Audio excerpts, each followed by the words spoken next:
उसमें वो क्या कहते हैं झाड़, जो वो आपके इसमें रखे हुए थे ज़मीन में, ये कहते हैं फानूस। झाड़ फानूस हम यूज़ करते हैं ना, झाड़ फानूस, तो वो झाड़ होते, ये फानूस बनाते हैं।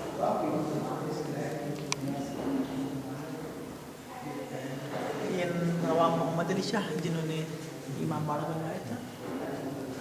और आपको एक थोड़ा हिस्टोरिकल चीज़ वो बता दें, देखिए यहाँ पे आप देखेंगे लिखा हुआ है थर्ड किंग ऑफ अवध।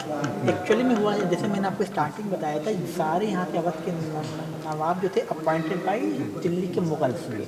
लेकिन 1815 1815 में दिल्ली के मुगल काफ़ी वीक हो गए थे, कमज़ोर, उनका रूल काफ़ी दिल्ली तक ही लोग बताते था।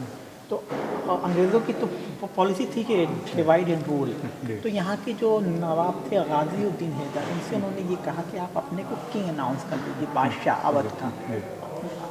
वो मुगलों से हट जाइए, उनसे कोई रिलेशन ना लिखिए, हम आपके साथ हैं, हम आपकी हिफाजत करेंगे। तो नवाब गाज़ीउद्दीन हैदर ने अपने को किंग अनाउंस कर दिया 1815 में। तो उसके बाद उनका ड्रेस भी चेंज हो गया, ये British gown and British crown आ गया। ये फिर यहाँ से 1815 के बाद यहाँ जितने भी रूलर गुजरे तो ब्रिटिश इन्फ्लुएंस में आ गए। पहले मुगल इन्फ्लुएंस में थे, फिर उसके बाद ब्रिटिश इन्फ्लुएंस में, ये ब्रिटिशों की